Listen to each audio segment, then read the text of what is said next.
And I'm a senior engineer with Town of Fairfield. So I'm not the expert here, but I'm going to kick off because that's my job, to kick everything off and then turn it over to the experts. So I first became aware of the issues with flooding in your neighborhood, I think acutely aware in September of 2018, when we had a flash flood in your neighborhood and people had to be rescued from cars, and a lot of homes got flooded. And up till that point, I don't think I had ever seen the videos online. That, I mean, it's just mind-boggling. I didn't know that it was that bad in your neighborhood. There was a meeting held here at some point not long after that, I believe, with a lot of people showed up to talk about, that we had to do something as a town. And then over the course of that year, I think a presentation was made. I think at the time, Joe Michelangelo was here. Maybe that's the same presentation, but talked about potentially, hiring an engineering firm, which ultimately was Malone and McBroom, which then was acquired by and became part of SLR. So it's been consistent, but just different names. So if you see old presentations with Malone and McBroom, it's the same company. And they came up with some suggestions, several of them mainly building detention. The big suggestions were, other than clearing, culverts, cleaning and clearing, were to build detention ponds. And Villa Avenue is on these early presentations. I think they're referred to as the Villa Avenue parcel, but that's 150 Villa Avenue. And that was sort of in negotiation for some years. And the town acquired that property. My recollection, and your representative, Josh Garskoff, as an RTM member, when I was a representative in another district, he, called me up and said, "Do you know about this? Like, can we go on a tour?" And I ended up touring. I'm not sure if I toured with you, Josh, but I toured I toured the major areas, and got to understand some of the issues. We had some ARPA money, the American Rescue Act money, that became available under Brenda Kupchik. Decided to buy this property. I was still on the RTM. I think many of you came and asked us, to buy it. And there was a presentation at Ward about the various possibilities, detention areas, some of them bigger, some of them smaller. At the time, I think my recollection is the discussion about Villa Avenue was one of, it will mainly help a very localized area like Algonquin. Probably not a huge benefit to the rest of the watershed, the area upstream. Definitely not upstream, but it'll not of huge benefit even downstream. But it was really meant to alleviate some of the flooding issues on Algonquin. But the big projects were at Fairchild Wheeler, Owen Fish, Tungus Hill Park. Those were planned to be big detention ponds with berms. This one has, from the beginning, I believe, the drawings were as a detention pond, but without berms. It was going to be sort of dug out at a smaller scale, but meant really to alleviate Algonquin flooding.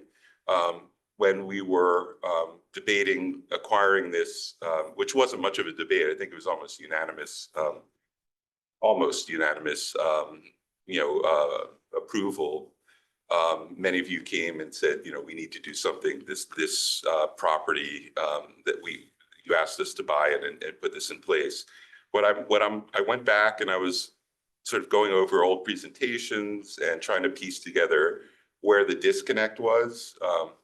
What I can gather now is that there was a disconnect between what building a detention pond actually means in terms of cutting trees down. I'm not sure, clearly, many of you didn't know what that meant in terms of cutting trees down. I'm not sure I ever even really thought about it. I saw detention ponds on a map and never really thought about what that meant in terms of cutting trees down. So clearly, that's why you're here tonight. I think the problem we have now is we've spent American Rescue Act money to buy this property. We got a grant, which is being, part of it's being applied towards the construction work on this property. We have the permits, deep, Army Corps of Engineer permits to do this work. We have what Bill Hurley is going to talk about, a plan which there could be 2 phases to it, but regardless, whether it's 1 or 2 phases, looks like it will divert a significant amount of the water off of Algonquin, whether it's, the phase 1 from the downhill, the upper section, coming downhill from Lake Collinsworth or Collinworth, that it'll be a significant percentage in a significant storm would divert a significant percentage of the water off of Algonquin into a detention area. If phase 2, which requires easements, is put in place, the engineering, and they'll talk about this, things, a big portion of that water will be diverted. I think what we're struggling now with is that clearly you're upset about cutting down trees. We don't have a lot of alternatives to alleviate the flooding issues. Clearly, communications about cutting down trees may have helped get people get their arms around it. You could have had more time to voice your concerns. Unfortunately, I think we didn't make that. I didn't make that connection that this would be something that would possibly sway the neighborhood's opinion against putting these in place. But for the people who live on Algonquin who get flooded out, I think this is a much more effective alternative than I even really recognize. This looks very effective for maybe not a 100-year storm, but a 25 or 50-year storm. Let me think what else. So this is where we are now. We don't. There was a mix-up with the contractor. Normally, a contractor would never go on site without a signed contract. Didn't have a signed contract, but there was some confusion. He showed up, and for that, I don't even really know how to explain it, but he did. He's there. I assume his equipment's still parked there. But this is kind of a one-shot deal, and I don't think there's a lot of alternatives for alleviating your flooding issues, really driven by the neighborhood. A lot of complaints about flooding, like asking the town before I was, when Brenda was there, and probably before her, but at least when Brenda was there and since I've been there, asking us to do something to help. You may think it's extreme, but it's a very viable engineering project, and there's probably no, I don't think there's any, it doesn't appear like there's any real compromise to do something half or a quarter. It's either going to happen or it's not. And I hope that it happens for your sake. One thing I would say is we did talk to conservation, and Tim Bishop believes that there is no reason at all why we can't replant after the detention pond is put in place, and we could reserve some budget for it, and that it will be ultimately should be a very beautiful setting. But yes, some of the tall trees there, it'll take a long time for that type of group to come back, but it should be a very attractive and very natural setting.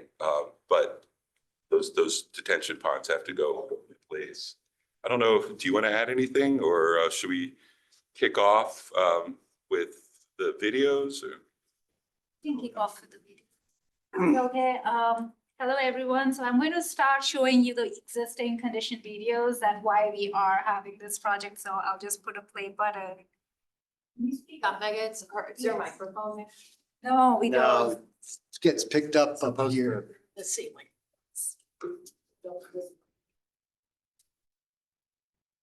So this shows how this is sent by the residents. I think, Amy, you sent one of the videos and shows that how this happens when there is a rainfall.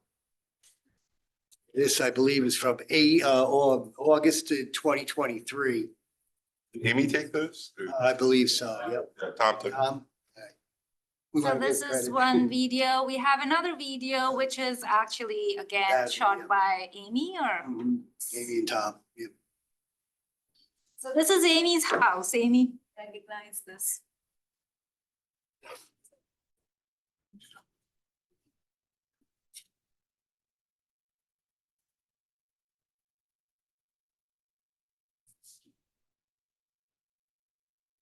While you're watching, I realized that many of you, or I don't know how many of you have moved here recently or post some of these major storms. A show of hands for who's been here long enough for a major storm. So everyone here knows why we're doing this. In principle, maybe not why we're cutting down trees, but why this project has been put in place or has been sought after. So as you can see all from the videos, that how the condition gets when it rainfalls, it definitely affects Amy's house and how she was trying to get out of it. This also occurs semi-annually with medium to heavy precipitation. Intersection of Algonquin and Picard Road flood up to 2 feet of depth. And this is caused by lack of conveyance capacity, flat slopes, sedimentation, backwater from unnamed tributary. So these are the reasons that is causing most of the flooding in this area. And what we are trying to mitigate this is by the design that we have proposed. Now, this slide just shows you this highlighted area that my cursor is on, the most of the flooding that happens here, and shows the existing condition that is 18 inches of RCP pipe that currently runs under 131 Algonquin, and there is another running across 147 Algonquin. So this is existing pipes that you see on the slides with the highlighted area, which is currently flooded. I'm going to move on to our next image and apologize for any not having a good visual just for the Zoom. But you can. Can you enlarge? Is there a way to enlarge? Zoom in a couple times. Try. Yeah, zoom in and enlarge the. Yeah, let me see. Can see A now? little bit, Yeah, yeah, that helps. Try it again. It's better. I think we'll go with the colors here. So you can see all the blue markings are all the proposed pipes.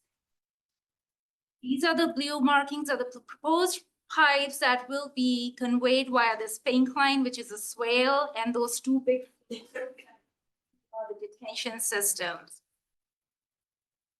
So this is drainage basin 1, and this another one is drainage basin 2. This is the layout of the proposed design as of now. So there are pipes conveyed from upstream from Picard Road, and then another one is from the Collingwood Road. Picard Road is around the downstream where my cursor is, and the Collingwood, that these two pipes that combines with this manhole goes through the swale into the two drainage system. And this whole green area that we have marked.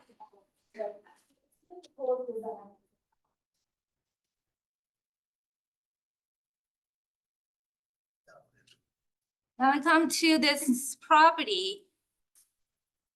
This blue line this is where this 147 Algonquin houses, where the Amy's property is, and this blue pipe goes through her driveway and then through her backyard it will actually join into the existing drainage basin number 1.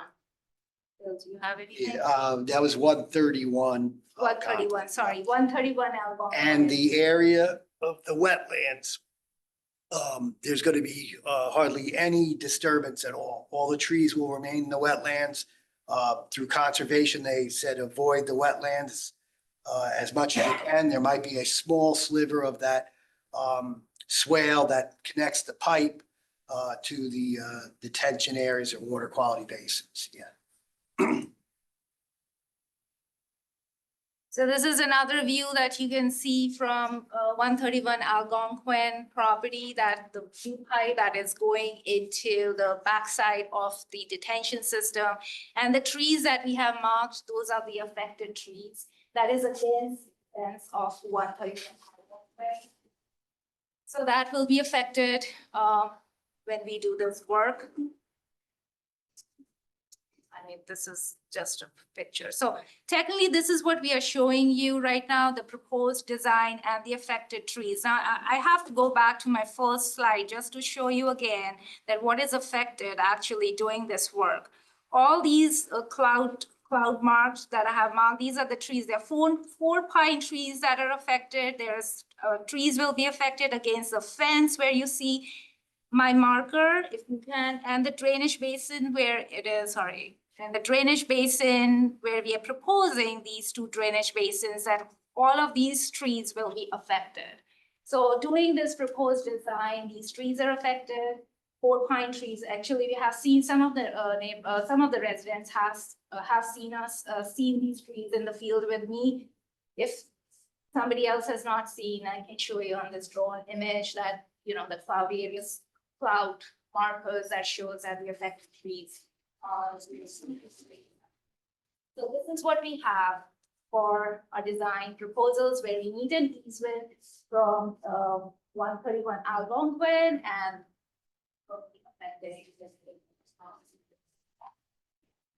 any questions while we And the 5 feet to the right behind maybe Tom's house. Yeah. Can those not be cut down until phase 2, until we assess how well the pine trees that are taken down and the 2 funneling in off of Algonquin by Collingwood fit into the drainage basin? Can those trees be saved and not done immediately? you say about that? Yeah, it's a tricky we'd have to check the contract to make sure that we can split it into 2 phases. If we are able to find the exact location of the pipe, we might be able to hold off on that. Key point, though, is that the pipe, when it's constructed, it'll be, the bottom of the pipe will be about 5 feet deep. And so even if we're, say, 5 or 10 feet away from a tree, we're most likely going to hit the root systems. And that's why those trees right now are scheduled to go. If we somehow do not obtain an easement, or we waited to phase 2, I don't know the timeline for that, but it could certainly wait a little bit, but I don't know how the exact time. I don't want to give you, say like wait and see. If you're talking 2 years, well then budget wise and contractor wise, I don't know how that affects the project. If it's like a month or 2, we might be able to, but we would have to, again, check with the grants and we'd have to check with the contractor to answer that. Hi, thanks. So how does what we're looking at compare to the marked trees in the field? Because some of us have been back there and it looks like a clear cut from the full, like a lot more than what you're showing there. Yeah. And so I think that's been a lot of the concern, and those trees are marked and the contractor was going. So we kind of felt like that thing was gonna be cleared if we didn't, like, somebody was ready to chain themselves to a tree. So what I'm asking is, how does this compare with what's been marked in the field? So definitely the marks on this PowerPoint slide, they are definitely coming down. They're also marked in the field. This is just the aerial, and all the trees that are under the circle, drainage basin 1 and drainage basin 2, they are also coming down. That's also marked up in the field. Right, but are there things in the field that are marked that are not? Wetlands area. Oh, yeah, the wetlands area, Yeah, we're not. the ones- Are there trees marked? Yeah. That don't actually represent what you're showing here coming down? Yeah. Yes, there they is. are coming down. Anything that are marked in the field. That's not what he's asking. Hold on. Mega, can you put up the Plant. plans that we've been looking at that show the permanent access road, the temporary access road, and all the additional places where we'll be losing tree cover, not just the ponds that you showed? Yeah. That's ultimately what I think is important to look at for you. The one thing we You know, didn't the have. other, the one, It's very Yeah, blurry. The one area to the right though is a stockpile area. And that we didn't show that, but that has to be cleared too. There's gonna be 2,500 cubic yards of material that's gonna be excavated. So that's what's gonna provide the storage. And that has to be stockpiled and tested before we can haul it out. So. Where's that gonna be? And that's, you got the cursor right, you know the stockpile. Yes. The stock. Yeah, market it's is like a all kidney over shit. here. Right there, yep. It's where my cursor is, that's Yeah. where the stockpile is. Sorry, the blurry is a technical thing. See, everybody? so that's gonna be a huge map. Yeah. That's gonna be a right huge map. Right on Villa. Yes. Emily, this is the stockpile. That's the gate. Show them where the gate is. Will there Mega, so be they trees know. there or The not? gate is over here where there's access. That's the question. passes. See that? They should not have a ruler over here. So this is the gate over here. So that mound is just a huge mound that will. No, I won't say there. It's just a temporary stockpile while they're constructing, so they have to do the portions of excavation, so all that's coming out of the store, or it will be dug off-site. Mayor, can I just follow up on my question? Could you point out where trees are coming out? Any areas mostly where there's detention systems are proposed. Can you point with your finger though? Yes, so this area, and I have to see in the field, but any area that is here and this area, and a little bit of here, yeah. Where the pipe is being dug. Yeah, the edge, Exactly, Well, well, over here, the 4 pines that we saw Right. in the field that is coming down, and against your fence, which is this is your fence area, not the whole area, but some of the, or like. So is it There fair? are more than 4 pines marked, or more than 4 pine trees marked over there. You're saying now there's only more coming down? I don't know, whatever is, I don't go by the numbers, but So Mega, is it fair to say that other than the wetlands, all the trees are coming down? anything that is marked in the field is coming down. It's hard to see. That's almost all of it. the periphery of the stockpile and on the edge there, that could stay. The bamboo is gonna be Where is removed. the bamboo? It's hard to see at the plan, so. So with all due respect, right, just to reiterate our take, we are in favor of flooding. If you suffered from it, so we're in favor of it. Where we're struggling, I think, as a community, as a neighborhood, is that, and that's even transpired in the last 5 or 10 minutes, is that I seem uncertain on actually what's happening. So Josh raises a good question. We're looking at circles and circles, and then we're asking pointed questions about, is that just where the trees are gonna come out? We're not getting clear answers. So that's where I think you're hearing resistance from us, but it's just, it's not clear. Right along here, you see these curvy lines? That's, Go ahead. okay, sorry. They have a ruler. Not Just that put way. that table. Yeah, right How there. do we get this out? And right. Oh, got it, hold on, sorry. Back it up a little bit. There you go. So, right in here, all this stays, that's mainly the wetlands. These, a couple of trees in here could stay. These right in here, 'cause they gotta come in, they gotta grade all this, gotta excavate it out, and then they set the stockpile over here. And, so anything around the edge of the stockpile. So, yeah, there's a swap here, it will vary. Width, but that's, the contractor needs that to scoop out and then deposit the stockpile, and then he's gotta have a truck come in and haul it away. And where could trees go back? Is there places where trees can go back? Yes, that's an important question. Unlike, there's 2 types of like detention or basins. You could have an excavation or you could have a dam. If you have a dam, you can't plant any trees near the dam. But here, because these are excavated out, they could certainly plant trees all over. I mean, right now, just schematically, you know, some trees going in here. And then this storage, there's no reason not to check with Team Bishop. You can certainly, when stockpile, somebody asked, stockpile is temporary. So when that's out, we can certainly put vegetation and trees in here. It's just that you won't be able, well, even there might even be, if it's water tolerant, there could even be a couple of smaller trees inside the wetland area. We do have a drawing. You want to go to that photo? I know it's tilted. Can I ask? We have an engineer here. That's the key question. So, this is good, so there's only 5 trees being installed. Even, we checked the bills on site, it mentions, like evergreen trees, concerned about price and such. That's right. And obviously none of that is shown on the plans now. And Bill had mentioned earlier that conservation would potentially make something together. Timing.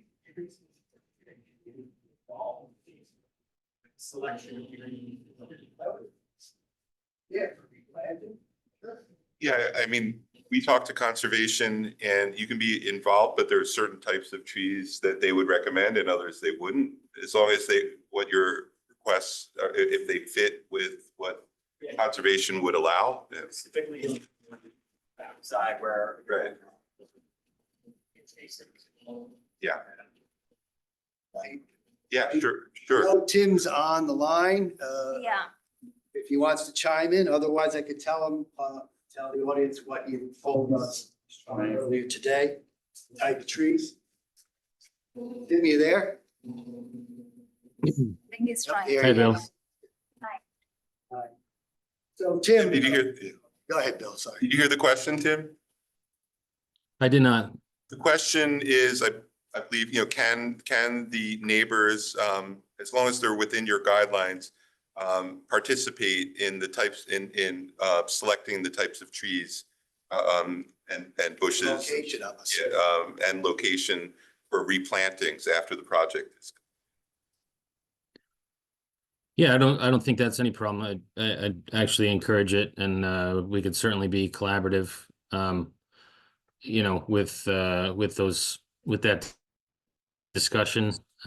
Obviously, I think we would all agree too that the goal would be to provide screening to those neighbors at that location for against Villa Avenue visually, as well as sound dampening, I'll call it.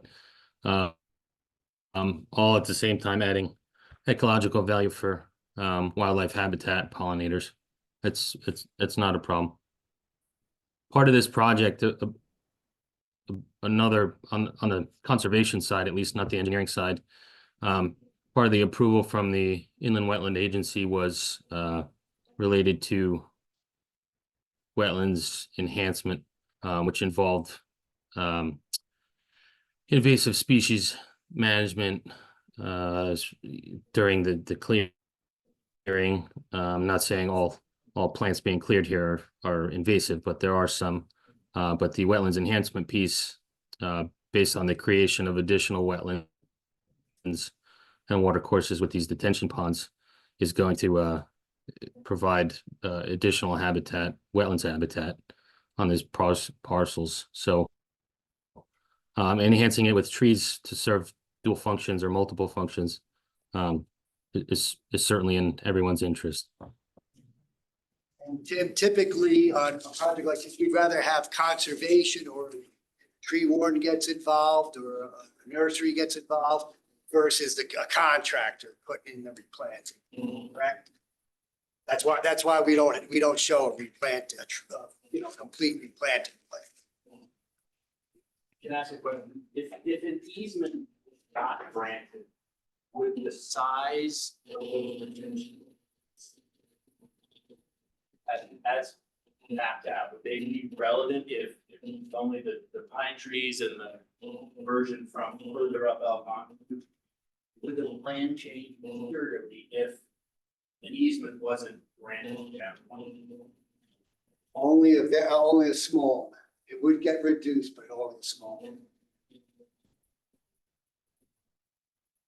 Can I ask a question? Sure. So if we can go back to that map that you had before, so we were all part of, you know, the effort to provide the support for that parcel to be set aside, right? And what we were aiming for was that to be set aside into open space. That's what we thought we were kind of advocating for, right? So it wouldn't be sold to high-rise apartments. And now we've got these, I think there were 4 acres. And what you're proposing, everyone wants flood mitigation, nobody wants their homes to be flooded, their neighbors' homes to be flooded. But now, it looks like some percentage of the 4 acres is going to be permanently altered, right? It's going to be a mound, it's gonna be retention ponds, it's going to be somehow permanently altered. My question is, what percentage of that acreage is going to be permanently altered? How is that permanent altering going to manifest itself? Will there be standing water? Are we creating an additional? Are we creating additional events for the homeowners? Or can you assure that the water events go away as a result of this? Flooding would definitely improve. Basically, the whole reason why we have hedged area.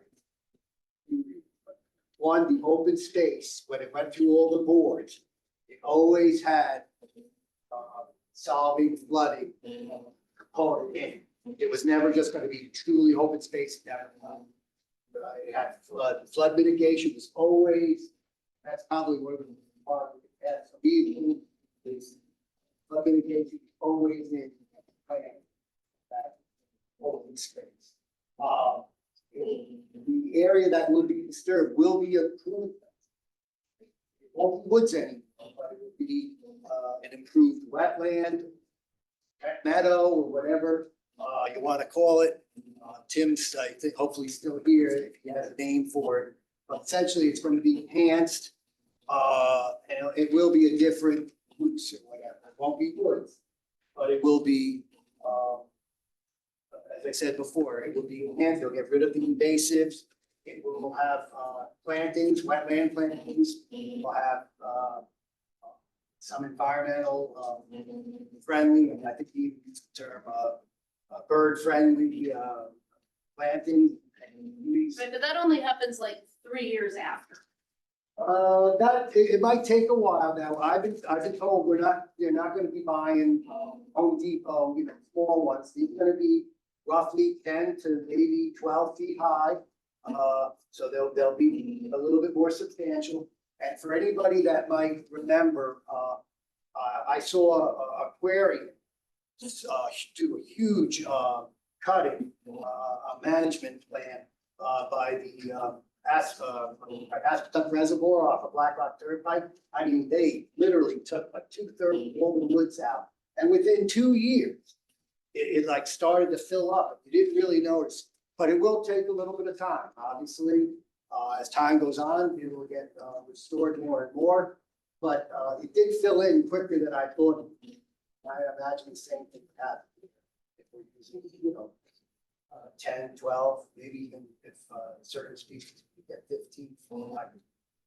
And this question, the wetland area doesn't have a lot of trees and just seems to have a very unsightly area. We can't utilize that wetland area in a more active way. We have to knock down 50% of the treed area, acreage, 75% of the treed Well, again, acreage, we're gonna be- 80% of the We're gonna treed be acreage. excavating, so it has to go. But something can come in its place. In veggie, wetland plantings, pollinator plants. There will be some trees. They have to be water tolerant. But there'll be some trees in there. There's no reason why we can't put them on the side and maybe even have a couple in the middle. You could want them at the outlet, the inlet, but you could have at least a couple of trees. You have to be special trees or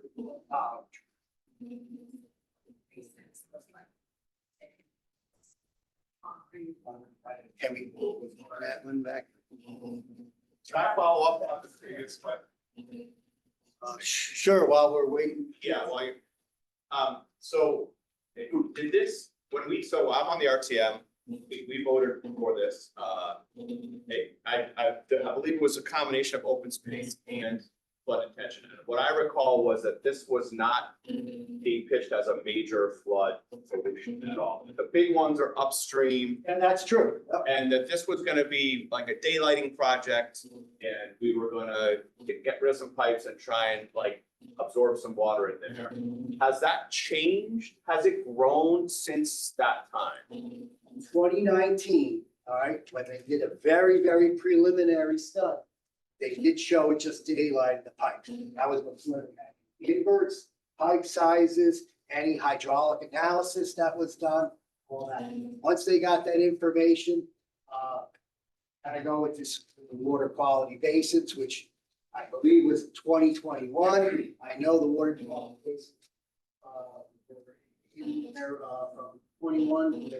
I know we presented it in 2023, maybe even in 2022. I don't have the exact date on it, but we've had. So it has kind of grown, the scale of the project has grown since the original approval. A little bit, but in general, this is the key thing to remember. We're taking all that water, remember, there was that one drawing, Yeah. all that water, you saw the video. Taking the water that causes roadway flooding, that's a roadway hazard, and basically taking that and putting it in the basin. Understood. That's in a nutshell, that's what we're doing. One more thing, Sure. is there a grant for open space walkways involved here as well? Yeah, there is a trail grant that the town has received as well. They have not started, they did a very schematic of conception. They're waiting for this project and then they'll come in and do a small, couple of trails. I think there's like 2 of them that go around in conception. Do you have them? Yeah. Yeah. And then if Tim's still on, I'll have Tim, because that's really the conservation project. Right. So are you finding a photo or something, Bill, of what the large ponds will look like? I mean, is this, Oh, that one photo that you saw before, does it look like a wetland? that's what these ponds. The retention ponds? Yeah, are? yeah, they're gonna have some vegetation in them. Want me to open that? A wetland,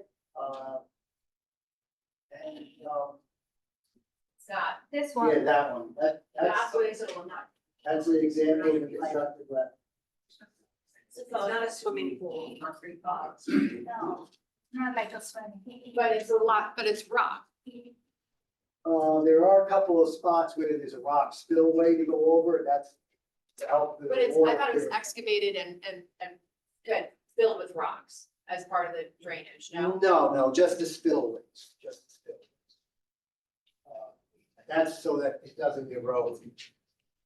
So is this the Water wetland levels. or is this the basin? That would look like the base. If the wetlands we're not touching, the wetlands that you see there today are gonna stay the same. I mean, in my, off the top of my head, if you look at the plan, I'll just say, maybe it's 40%, that would be 50% might be constructed, water quality basins. The other part, the wetlands, we're not touching.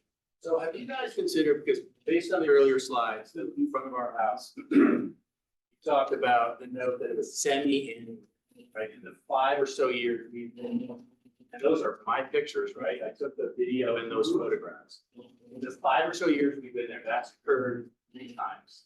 Okay, so semi-annually, that time would, that's 10 times. That's not happened. So Laura's earlier question, is it possible to say, if you did this first part, the pine trees, and reduce the tree removal in that area, and just wait and see, like, maybe that's a significant enough improvement without raising everything, cutting everything down? I appreciate the nuance of funding and all this stuff, but it seems like a much more measured approach. It would be a partial solution. Partial solution. What does that mean? Well, because if we don't get the easement, yeah, we have the equivalent of 236 is coming out, that would go through a private property, and right over here, the 236s up there. And you can see these are 24 that have come in. So you can get anywhere from 40 to 60% of capacity of runoff coming out. That is To the 24th She Street. didn't, but she didn't do the whole project. The 24th, they made it to a 36? I do not know, I believe they were sized, that It's way. about the conveyance, It's really. flooding. It's not conveyance. about the pipe is Yeah, size, but just it's also they- the conveyance. intercept. It intercepts. And again, my point comes back to the fact that you're stating what you're showing is semi-annually. And it's not. So if you're basing a plan on that, and I think it's gotten better over time, right? You got, the town did clearing of the pipes and the sewers, that helped a lot. We noticed that that's helped. So I'm just wondering if more measured approach, given that if you're basing this plan off of information that's not accurate, I mean, we did things. We provided this video. It's not as frequent. I'm not saying there's not a problem. I want work done, but not at the expense of something. May-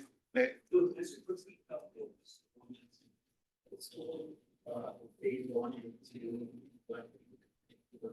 Phase one. As design engineer, I knew.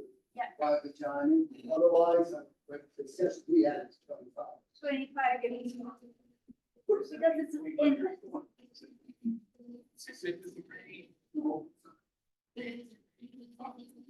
There's There's two definitions. If you want to answer, it, no. Go ahead.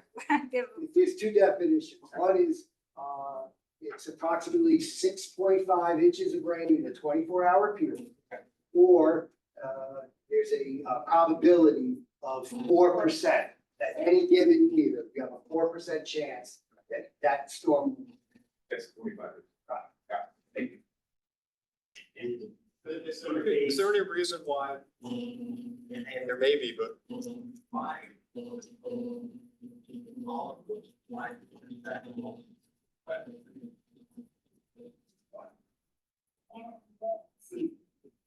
They were saying, you know, that, but usually, whatever, I checked with conservation, they're usually against putting additional water in wetland.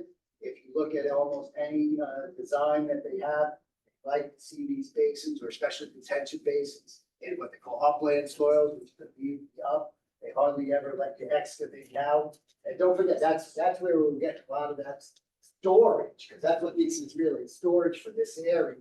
That's the roadway that's getting flooded, that's storing the heat. And then the reason why we were able to do the proposing 5 is also to help out. The intercepts, some of the flow, some of this flow still might go past.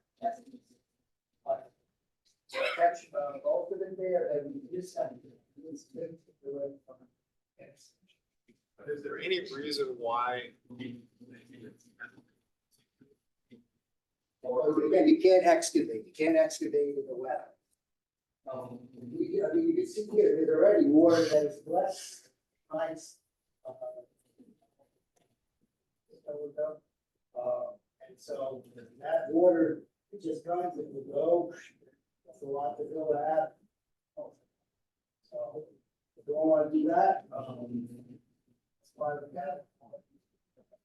Not a problem, but it's just how we control it. So on this drawing, can you explain, why do you only have the little brown cloud drawing around like 3 or 4 trees, clearly hundreds? Those are just the affected more. It's not That's the our effect. point, Yeah. that's our point. It's literally not a teeny little, you said 4 of those pine trees, like, all due respect.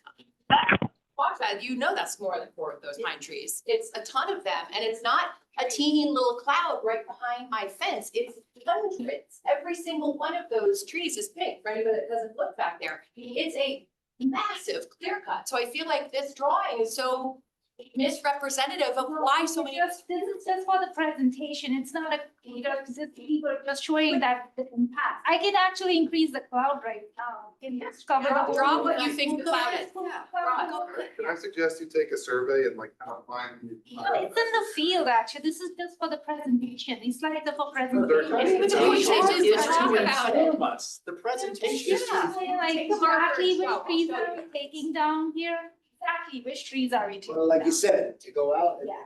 mark it out. These ones here, these we believe could stay, and I'll be honest with you, I don't know if they're marked. Fortunately, I had an Those accident, three- I haven't these been able to three- go out there. These three are the only ones that are not marked. Every other one, I've talked to them repeatedly, every other one of these is destined to go. These three are not marked. That's it. And again, That's everything. for the pipe to come, there's a depth to it. These are pines, according to the tree warden, he would actually like to get rid of them, especially if we're touching the roots. So again, it's one of those things where, we can't do it here, because there's not enough, we need to go high to get elevation. But Do that. I get that, but my point for this, for the purpose of this is, like, this is so misleading, because all these people are not here because of this like teeny little thing. This is a temporary access road, this is where the swale goes. You have the huge, most of these trees are going. Then you get to our backyard, and there's this whole section here. Every single one of these trees is pink. So like, this is my point, this is very misleading, and so is this. Like, this might be technically the drainage area, which goes to how we got to this position, because I thought this was like a little pond. Right, but so we were in here, right? Like, you weren't here on Monday. This is every single, from my backyard to below. Acknowledge that all of those trees are affected, all of them. Yeah. Can you acknowledge them? In your plan, as it stands.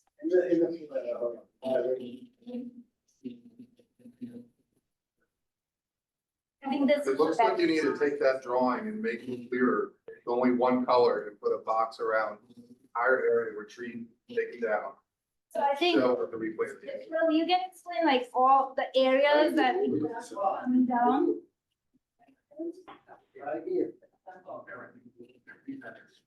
Yeah, they're gonna be excavating, they're gonna be loading onto a truck, they're gonna stockpile, they're gonna have to get a truck in there and take it out.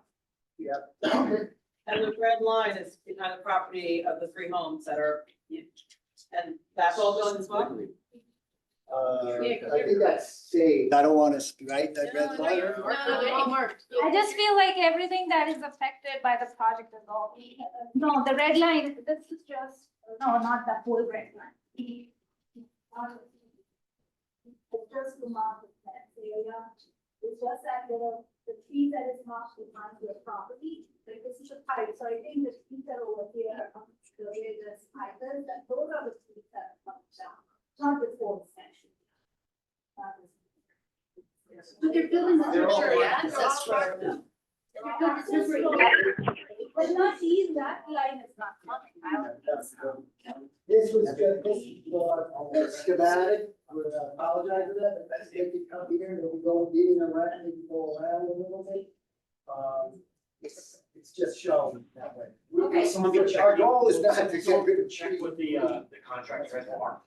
Excuse me? Before they actually remove the tree, so go out there, like the tree warden, they just check what's been marked. Yeah, they actually marked the trees with the tree warden and the conservation director, which is temperature. There's a site monitor. There. Based on commentary from the contractor who was ready to do this work before a contract, it's like, clearly, they're not hyper focused on being super diligent about what gets taken and what's not. They're all marked. He marked it, he called him and called the tree warden, I leave up to their judgment about their approval. That's up to them.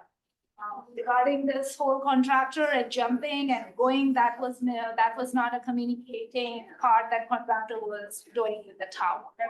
So, All the trees in the red little cloud behind the property, they're all currently marked. No. Not on the graph, Yeah. on the trees Real life, themselves, they real were life. marked. Well, anything in the field that is marked pink, I don't think that whole line that you see is red is marked, it's only only the pipe that is going. You guys provide like a plain survey and like the neighborhood to mark it up, show you what they think. I think that'd be, For the presentation, sure. If you can give it in I PDF. don't know, we can hire a surveyor to mark the elevations and stuff. I feel it's you, how you want to tackle this. On another job, it took 2.5 months to hire surveyors. Great. Sometimes, yeah. Great. So, I'm sorry, I'm actually gonna stand because I'm kind of feisty right now and my name's Amy Barno, like I mentioned. So my husband Tom and I live at 131 Algonquin, which is, this property right here. And I feel like it's worth saying to you guys because, and first of all, thank you for having this meeting. I know this is like, I know there's been a lot of work. I know that the intention was probably coming from I would imagine, coming from a good place of trying to address problems that a lot of us have had and a lot of concerns that we've had. So I get that it's coming from like a place of wanting to provide a solution for the community. I think it's probably it's worth saying, and forgive me if I just want to share this. Tom and I moved into the house in October of 2020. And when we bought the property, we were told, turns out it was wrong, but when we bought it, we were told it was wetlands and undevelopable behind our house. So just for what that's worth, that was sort of our initial lens. About a year into living there, I was home working one day and there was a surveyor in the backyard. The property here, 150 Villa, was owned by our next door neighbor, Ben Sinat. And there was a surveyor in the backyard. I went over to the fence and chatted with him and he said, yep, I'm doing some surveying for Ben. He's gonna put it on the market. So I reached out to Ben. He said, yes, I'm selling the house and I think it's easier if I peel off the 4 acres of 150 Villa because it makes the whole property too expensive. So I came to town. I spent a couple of months. This is in spring of 21. And I spent a couple of months in conservation, planning and zoning, digging through all of their records to find out if this actually was developable and where the wetland line. And it turned out because Ben's property line goes like right here, there's one area that's high enough that it technically could be a building lot, a building lot. So it was actually something that a developer would potentially want, even though there's a lot they couldn't use. So Ben, during that time, put it up on the MLS. I reached out to Ben and said, would you entertain a conversation with Aspetuck Land Trust to donate this instead of it being developed? I know you're moving, but I know you don't want that to be your legacy either with, apartments and families. He said, yes, absolutely. I just didn't know how to do that, but so it started a conversation. We had a big introductory meeting. And from there was months of Aspetuck Land Trust, the land acquisition team, the board of directors, doing site visits back here. Pages and pages of it, of David providing tax break information to Ben to teach him and to tell him all about how you get his tax break. That was going forward. Like that was all a very, like Ben was psyched about it. At one point, David Brandt engaged the town because the town had open space money. David called me that day and said, just so you know, I'm going to reach out to the town. They have open space money and it could be a great partnership, but we would still manage the land as open space. Whether or not people have different perspectives, that is literally what I was told. I have it documented in all of our emails. And so, which was great with me. I don't care who's actually buying it if it's going into open space. I know that this town does a lot to protect open space. So fast forward then September of 22 is when the RTM we were in this very room and we were talking about a lot of the same people here came tonight to show support for the town buying that land as part of what we thought was largely open space. Aspetuck Land Trust was going to help manage it. And I would recall, in fact, Bill, I honestly think it was a conversation with you talking about the daylighting of pipes. Because we stood out front in Algonquin and talked about the fact that the flood mitigation would be daylighting of pipes back here so that there'd be a place for the water to drain instead of backing back up. I was in full support of that. Like that was never something that I would have balked at, was sort of daylighting some pipes and using that space for overflow. We then never, so I thought it went into open space, August of this summer, Mike Forst, our next door neighbor, who's an engineer, is at work one day and he calls us because his colleague, he's an engineer, his colleague looks on the open bid sites and notices a big open bid from the town of Fairfield, for this whole project, which at the time included easements through our properties, and his colleague said, hey, isn't this your property? So that's how we found out this was all happening. And I think like our frustration has been such a lack of transparency and communication with us, not only about the project, but about the scale of it. Like, Mega, no disrespect, but the initial picture you show is like two little brown clouds. You know that we're concerned about the trees and you're still showing it as little like clouds. Like this is just, and by the way, I'm also the director of the Audubon Society here for Fairfield. So this is like in my professional career, I literally spend my life trying to save trees and protect open space. And this is my sanctuary. This is like fox dens and owls and deer and coyote and endless amounts of birds. This is not a no big deal to literally do a clear cut from my backyard that is also loved by this neighborhood. It is our privacy barrier, it's our noise barrier, and it's not that we don't want flood mitigation, but this is a really big project, and I don't feel like you guys have respected the impact that this is on those of us that live here. This is a big deal. So just sort of like putting brown clouds, like, it's not that. These are literally, oh, anyway, I said. I'm frustrated because I feel like we deserved more involvement and more communication about what this really looked like, not maybe there's gonna be little ponds. I never in a million years imagined that you were gonna, and we also walked back here multiple times and looked at the big trees against the fence. And you said when we had Jeff and we had Tish back there, okay, yes, we can bring the pipe this way, we can save those trees. We can save those trees. Yup, we can manipulate it. Remember the conversation? We can move it around and keep some trees. Every one of those trees is marked. I mean, Bill, it's like, they're all marked and the guy was there ready to cut them. And I So said someone's that, I changing said, the we're trees. trying to change, we would try to save them, okay? That's true. But they're all marked It's pink hard, now. I know. Couple of things though, and you mentioned the, before the open space or whatever, there was a plan that showed a 3-lot subdivision. Wow. For sure. That's why we worked so hard to save it. Right. For sure. For sure. And we've had numerous, we've had public meetings, and even in September 2023, as I said, I think, there was one in, 2021 or 22, where we always had this, and that the wetland cells or the water quality basins. If you had gotten one from 2019, when it was very preliminary, we didn't know. And it wouldn't work. If you look at the 2019 plan, yes, that one had daylighting of pipe, had an excavator, we didn't know, no, it was wetland. They showed the additional into the wetland, which you can't have. It was 6 feet deep, so now you're gonna have a huge, channel, going through to make it, work. And then the key thing, as I said before, this is really slow.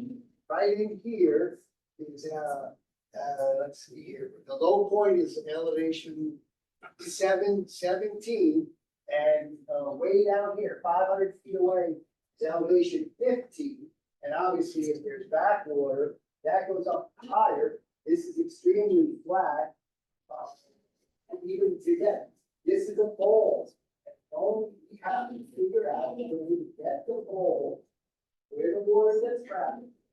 It hasn't, lots of agree on that. Because it only happens once every 2 years. It still has happened three, maybe 4 times since 2018. Get the water from here, then and you get from 171, 147, 131, and you go to 5. That's the whole thing, cuts of it, like I said before, so no problem now.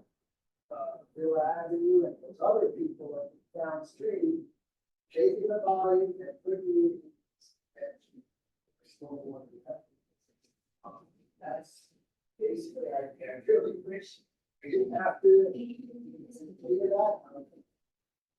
Hoping, and that's, if we have this pipe here, yeah, those trees will go. That's it, tried this one, it didn't work. Right there, and that needs to be insertion. It was way too narrow, that machine, especially someone who wants to go quick. And then over here, it didn't work. We looked at tree line, 171, that one didn't work. So we tried four different alternatives. Bill, is it true that wetland, of course I understand that protecting. It's true that there can be exceptions for wetland, if not, I mean, it seems weird to be like, well, I don't have this wetland, but 20 feet over here to, 20 feet over, we're gonna turn into a wetland. Like, why, I feel like, I think it's more work to get the wetland approval, but isn't it true that it's technically possible to get a variance to leverage that part of the land? Again, my experience is that always had to go outside the wetland, the only exception would be building a bridge or something like that. Then there's all sorts of deviation and all of those kind of, and only the fact that obviously it's bridge that. And so, that's the only exception I'm aware of. If Tim is still on, maybe he can answer that. I don't want to answer that if he's the wetland agency. I couldn't hear the Oh, sorry, question, Tim. Bill. The question is, why, we're doing the, wetland cells in the uplands, all right? But it's obviously cutting down trees and whatever. Why can't we excavate or do some, water deposition in a wetland? So I wanted you to answer that rather than me. Might be Connecticut law, I don't know. Well, I think a couple things. By design, the intent is to detain water, not just put it right back into the water course and immediately Excuse me, Tim, adjacent can you wetland. speak a little bit louder though? We have a big audience here. Yeah. How's that? Any Can you hear better? me? Okay, yeah, better, thank you. Okay. So a couple things. I think by design on the engineering design portion, the purpose of the project is to detain water. So by piping it straight to a wetlands or water course defeats that purpose. Secondly, the second, I guess, portion of the design is to also improve water quality. If the water's not being detained, then it's not improving water quality. It's just pumping street water. Not pumping. Diverting street water right into a wetland or water course, which is not good for water quality, for chemical degradation, falling out of suspended solids and so on. I think with the design that was discussed tonight that we know and was approved by the Inland Wetland Agency with your permit, the wet meadow with vegetation is going to biologically and chemically improve water quality while detaining water for downstream flood mitigation. I hope that answers the question. Turning that into what's next to it, why can't you improve the current wetland to be able to do what the newly built one is doing? Tim, did you hear that? Why can't you improve the existing wetland to do the same function? So you're saying to dredge an existing wetland to do that? And we would still have to perform the Excavate same Wetland? and cut down all the trees there to excavate? It's See. And again, it's for storing what you saw from the video and even the picture from 2018. A lot of water, is basically taking that water, and putting it in a hole to hold, and then eventually it goes out. That's, by doing that bowl, we can take the opportunity to put in wetland samples. And as you heard Tim, I think the first selectman would say that some landscaping.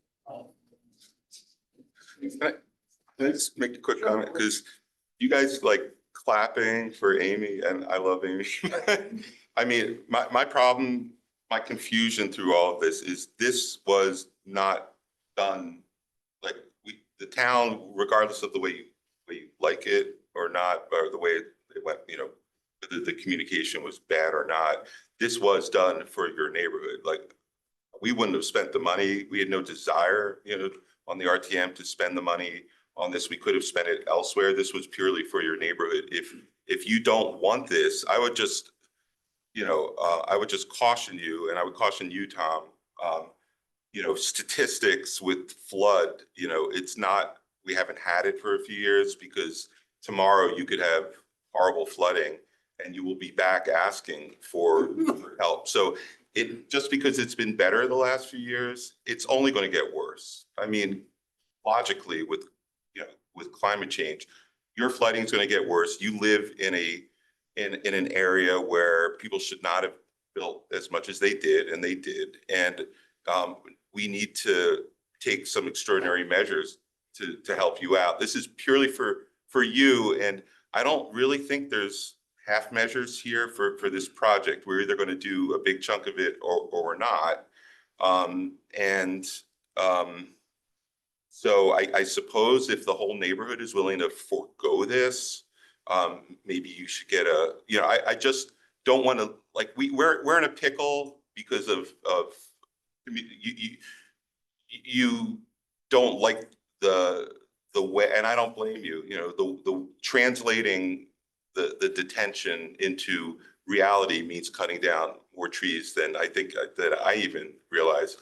But the fact is, like, we're in a bit of a pickle now because we have a contractor who, like it or not, is on site. We could withdraw him possibly. I don't know. We could we could not take the grant money for this. Maybe we could even sell the property to the original person. But it was all done for your neighborhood. There is no question about that. And I hope no one questions that. This wasn't some scheme to get involved in your life or anything. Like, and I was on the RTM at the time when you guys came in and you were very impassioned about the issues you were facing. They won't get better. Just, nothing's going to get better. It's just going to get worse. So, I think the best move for everyone is to do what we can to help you, but you have, I guess, maybe a say in that, but you would have to get a lot of people to agree that it's not worth doing this. I think there's a lot of nuance, though, which you're highlighting, but you're also making it super black and white, which is just not a fair way to characterize it.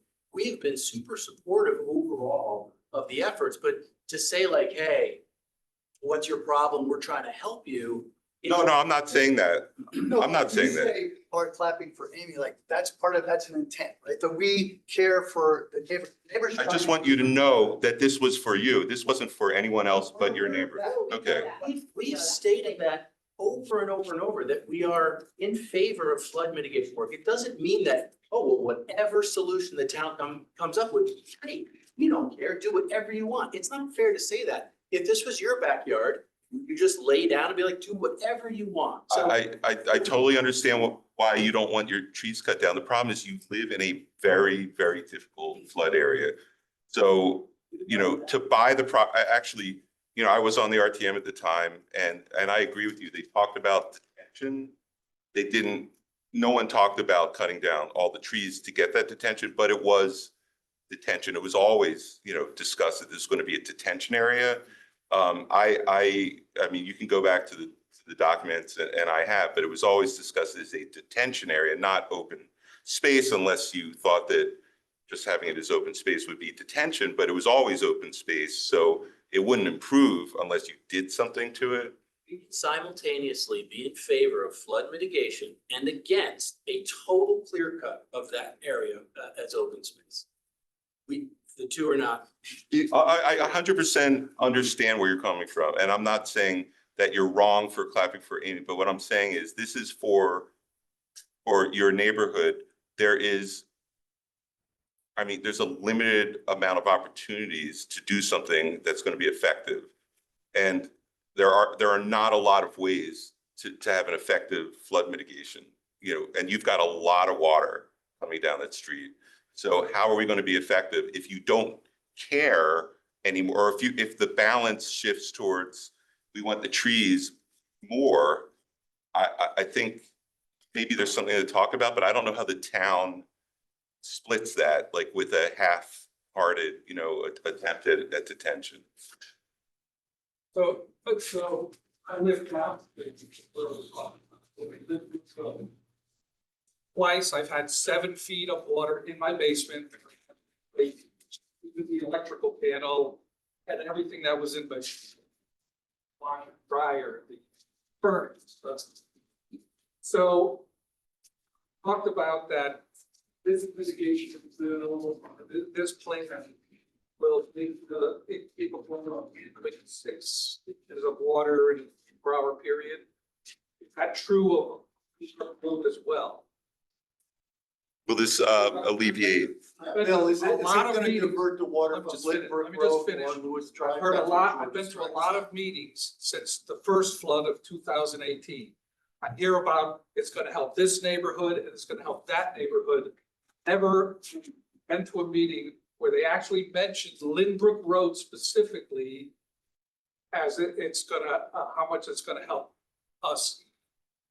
And I hear what everybody's concerns are, but when I think about having that much water flooding my house, we've had 4 neighbors move away because of the flooding issue.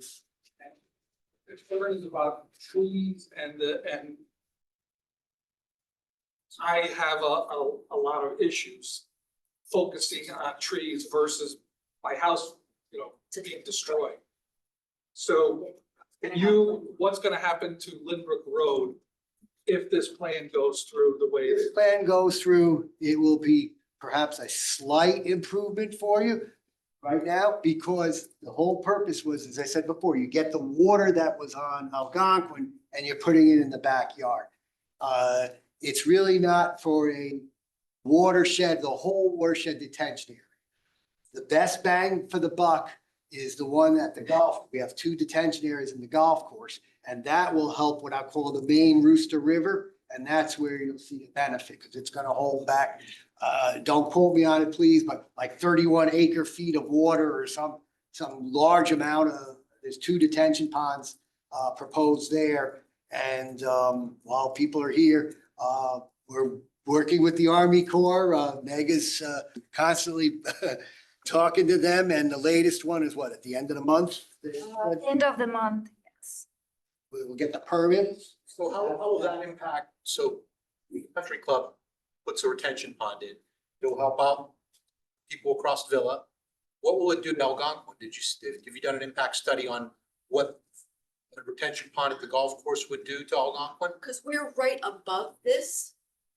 1 house or 2 houses above this and we get flooded. So this probably isn't gonna help us because Are you on Old Oaks or? Algonquin. Okay, I just want to, okay, because that's a But still, they're different, getting whatever. at a high point, we go goes back down. to- Yeah. So it's like, So if I could on Go that, ahead, Pete.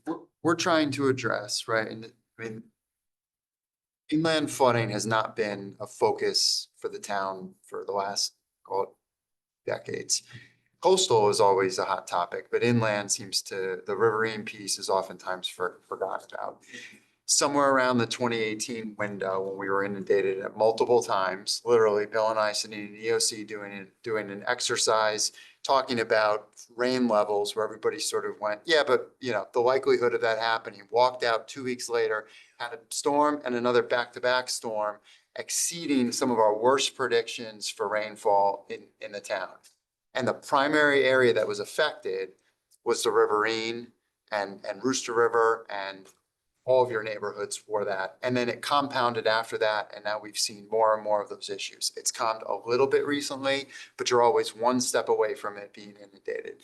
So riverine flooding is now a very, it's a focal point for the community. It's not just coastal. So that's a good thing. Now, all of these different communities, it's not just one solution. It's gonna take starting essentially at the top and running all the way to the end and hitting as many different areas with a layered approach. So this is mitigation.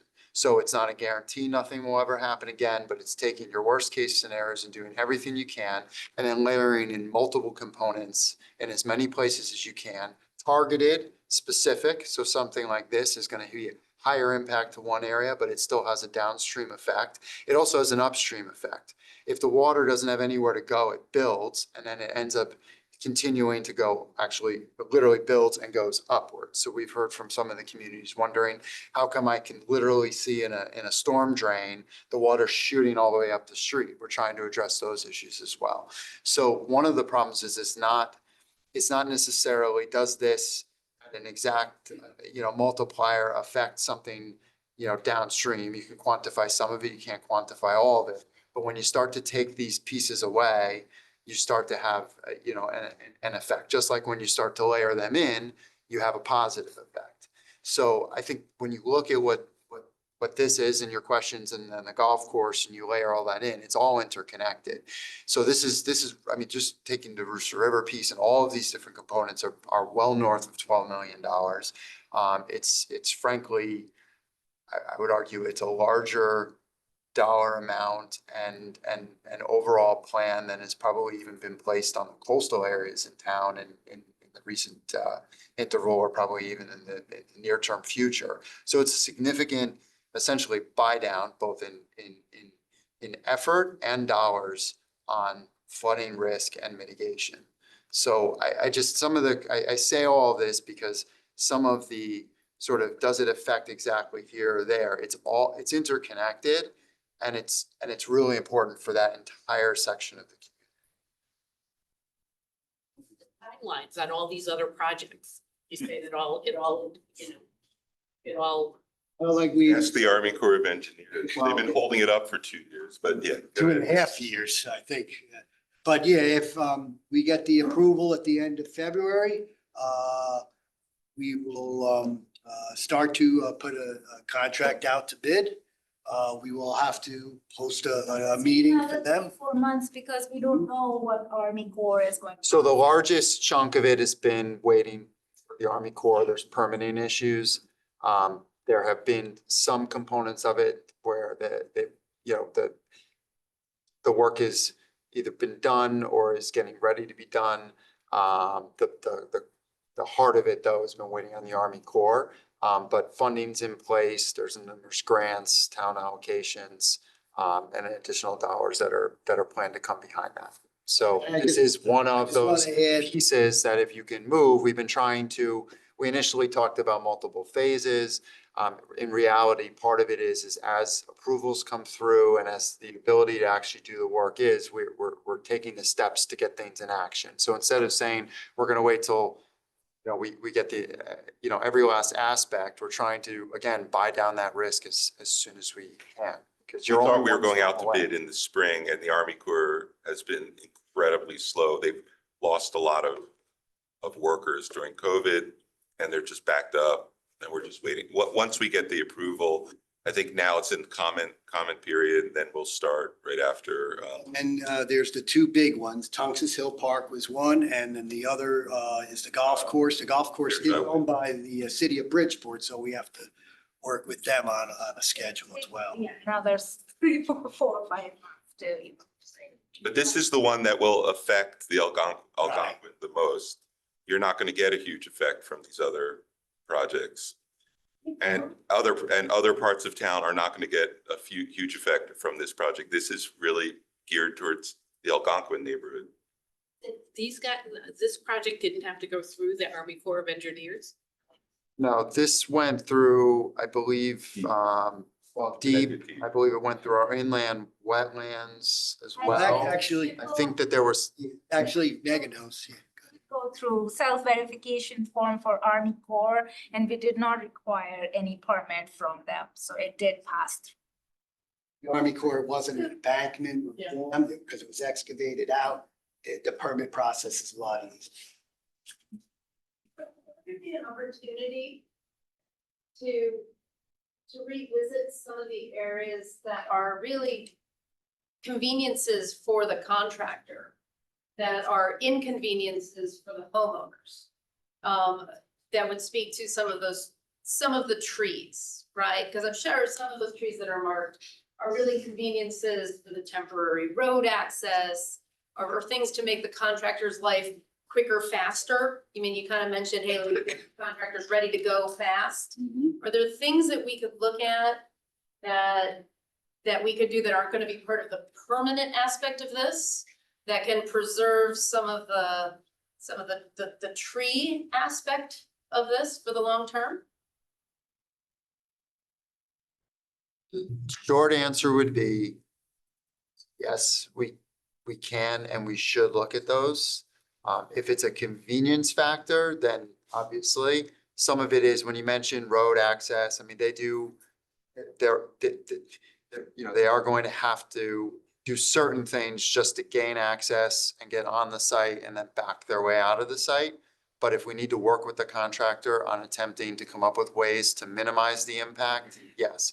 Some of the concern with some of the trees is that, if you leave them, so you may very well find that they are highly likely to die anyways, because you take enough root structure or you do, enough, around the periphery of it, that it's an inevitability. So we're trying to be realistic about it. But at the same token, I think, being as strategic as possible with that, certainly take another look. I think anybody who's adjacent, we can walk the property and we can do the best we can with that. I think the problem is if you go too far beyond that, you start to get into the effectiveness. And, again, as with any mitigation, if we could do more, we would be, we're already at sort of trying to maximize impact with only so much ability within these areas as it is. So trying to curtail that or not do certain types of piping and whatnot, just starts to take away from it. And it's it is something that has the potential to be very impactful. And I'm trying to keep in that. But yes, the site should be kind of before this sort of came to a head. I talked to Bill and we were planning on going out and attempting, to work through minimizing the tree impact as possible.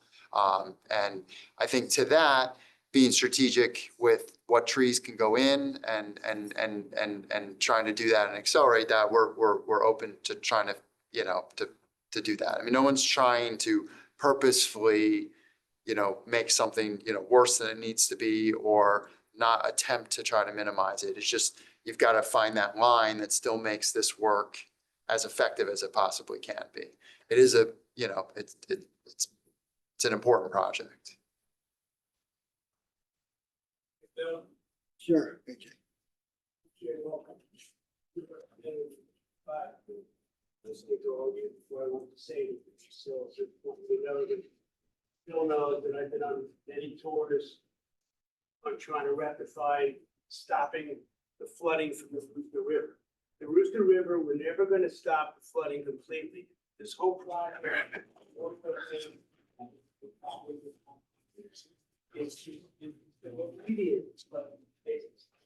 Witness, guys, basements, I've seen it, at the press conference.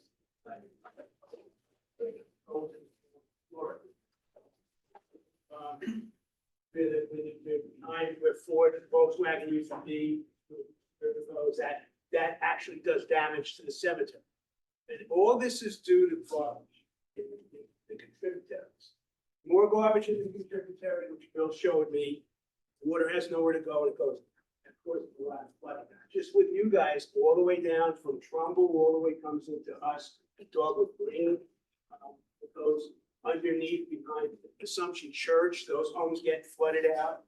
I've seen homes out of Village. My point is, that storm that we were talking about, I think that was in 2018 when I got stuck. It took my wife and I went to pick her up at Metro. It took me over an hour and a half to get home.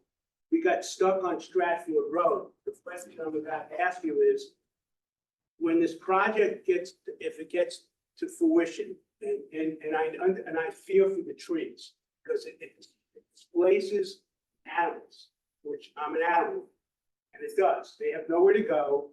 It happened up on Fairfield Woods when they did that project with the homes, that they wanted to build like a major project with homes, and everybody was calling me because they were afraid of the animals being displaced. Same thing.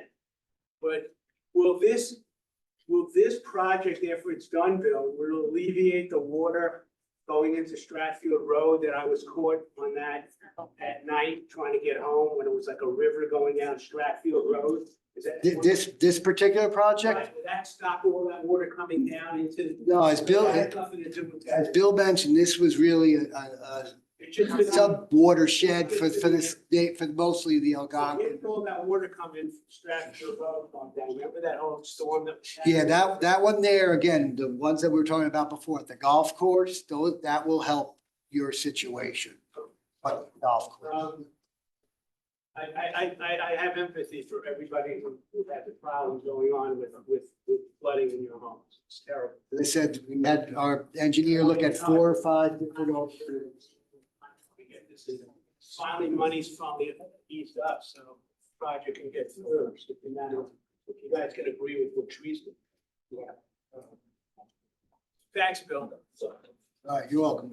So, I mean, I feel like at this point, we need to like figure out our steps. I'm beside myself, so I'll just, so, Bill, assume phase 2 is off the plate for, you know, at least Right, well, anytime in the near future. So phase 2 is off the plate. Right, so phase 2 is not, let's not talk about phase 2.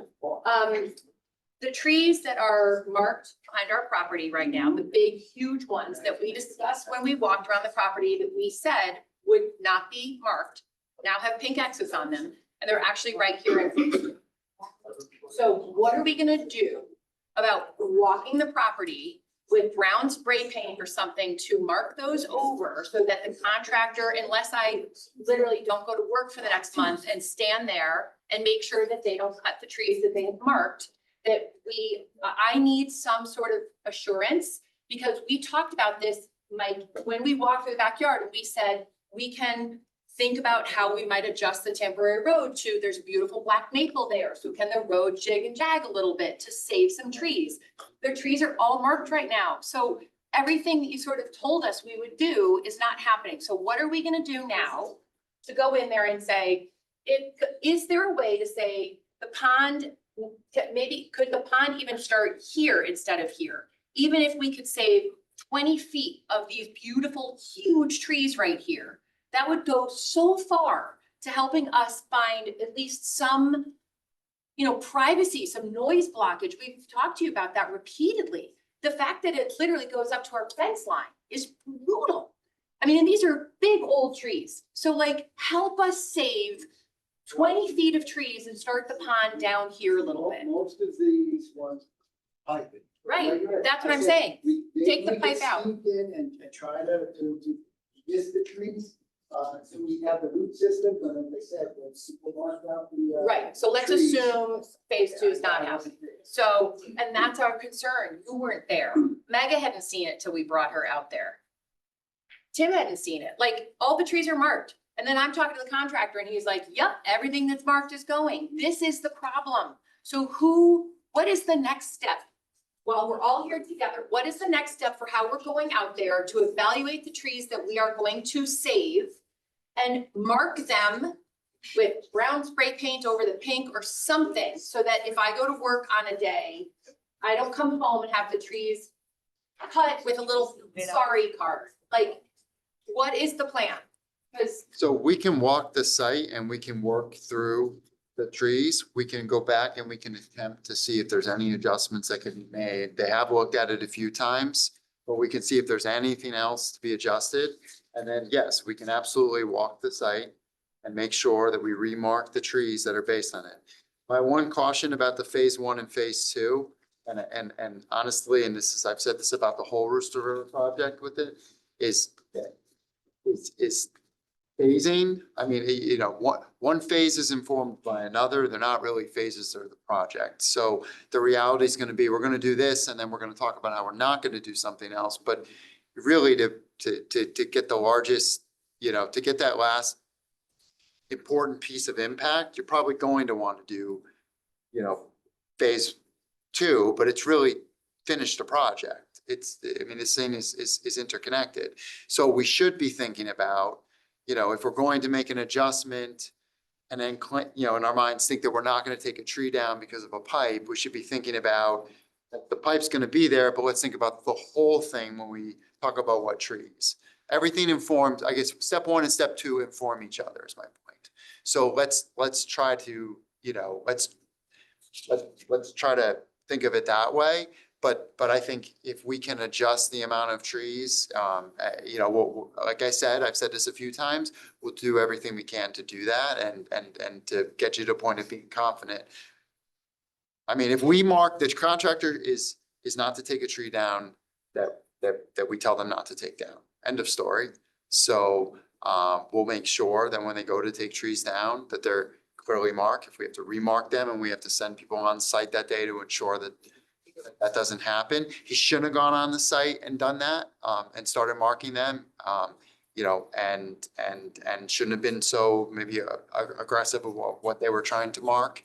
We've made that clear. So, but I would say this should be done, I mean, this has to be done near term, so. Is there no opportunity to evaluate? I mean, you have 3 retention ponds. There's no opportunity to evaluate to like, or even just like making this one a smaller one so that the impact right up against the homes can be just not quite so dramatic right here. I mean, especially because right now, a lot of the privacy is the bamboo and you're taking all the See. bamboo out. So even if those are trees, that is like, With the that's also what contract Foxhead is, but all that, I mean, a lot of bamboo. tomorrow. No, I get that, for sure. No, I get that. So I'm just saying from our sort of like whole totality of, like, so the bamboos gotta come out, so then there are just these like big beautiful. Oh, no. So is there any way to even evaluate like on, you know, just like start here, go that way instead of like. Then she was Like. yeah, the people are leaving. Conversations.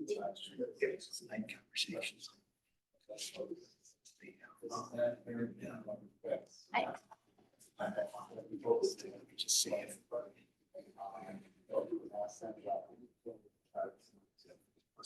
He never. Sign and sheet on it. Sign and sheet, hopefully people have signed in on it. Actually never had a meeting. The contract, I haven't seen from. But the problem is, like, he hired him, right? Yes. So you can't really blame him. Come and see, come and see, come and see how You big. could put him on a never again list. He should be answering. Being very aggressive. He said that Tim and Tree Warden improved the trees and that's where the whole thing is going on. Maybe. That's gonna be big. To the extent we're basically ending the meeting, if I may, my name's Douglas Brown, I'm the, and I think this has been, it's been a good meeting.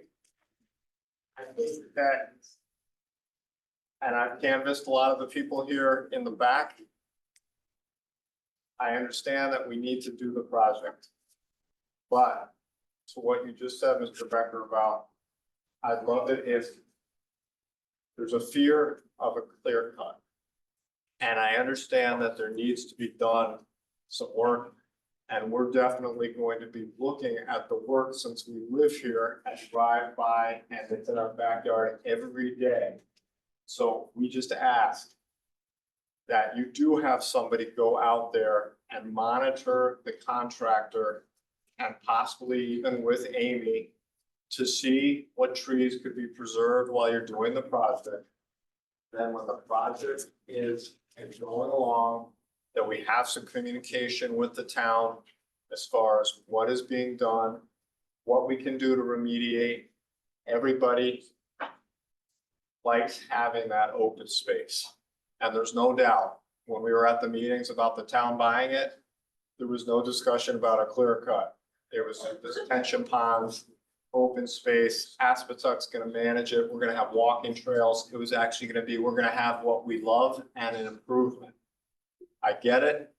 I have at least been educated further tonight about what needs to be done and that this does really help our neighborhood. And I agree with you that every little bit, you can't tell it's gonna have an impact. Maybe it won't necessarily for the guy on Lynbrook, but it'll probably help a little bit. I think he left. Sorry. Thank you for the mention. Okay, we're not gonna be, I was thinking about whether we're gonna ask for a slowdown or just not doing anything. And at least, we're not, but we need to are. at least. We are, Well, because we slow are, down with respect to the trees. like, I don't want this starting. As far as the project going forward, I think we have to let the project go forward and hope for as good an outcome as we can. Can I add to that? Like, we either like withdraw or move forward. We can't have the guy sitting, he's gonna sue us and he's gonna charge us some astronomical amount every day of delay. I agree. I think we have to move forward because this is about fixing a major flooding problem. And we may be able to save some trees, but it's not, there's no like kind of in the middle solution from where I sit. It's either going to, this has already been engineered. There's been a lot of engineering work that's gone into it, and an effective, very effective solution's been proposed for Algonquin. It is for Algonquin. It is not really for other areas. So if we're going to move forward with it, if we're not going to move forward with this, like, this is it, like, it's not going to happen for you because there's really, we haven't found another solution that'll work anywhere near as effectively as this. So it's this or maybe nothing, but I don't think it should be nothing because it will impact the whole wide, it's going to impact a lot of people if we don't move forward with it. And we should go out tomorrow or whenever, we should have gone out and we should go out and try to save whatever trees we can. Although there's a chance that even by doing so, they'll die eventually anyway because of the work done there, as long as that's acknowledged. I don't really see a solution other than that. I'm sorry that it wasn't clear from the beginning, but it has been an evolving project. When I didn't realize the extent of the tension there, I didn't realize it was going to be something put forward that's this effective. This is a project that looks very effective.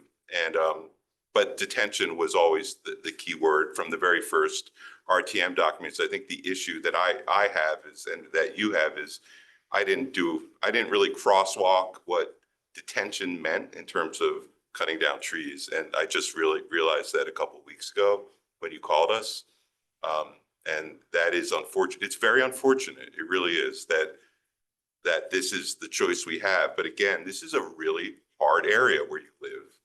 There's not a lot of options. And that's why the projects that we're doing, we're not guaranteeing they're going to work. It's not like we can put in these big tunnels that will work effectively. Like, we're doing detention ponds in a golf course to try to hold water back in a park, 2 parks that are going to try to hold water back and save some of the houses along, the Rooster River. I mean, it is not, it's not like a high tech thing. There's not high tech answers for this. There's no smoking gun. But it is very expensive, and we're spending a fair amount of money on this project. I mean, I would say that I am glad to hear that you say that you think it should go forward because, I think for the good of the neighborhood, it should definitely go forward. If it didn't, it would probably be a real shame. But we don't have time to really debate it because the contractor's on site. This is really the unfortunate part of the lack of communication. Is that This should have been a conversation a long time ago. Yeah, I'm not sure whether we would have ended up any different, but I mean, there aren't, they've looked at 4 alternatives and they've modeled them out. And so I'm not sure we would have ended in a different place, but it certainly doesn't feel good. I understand that.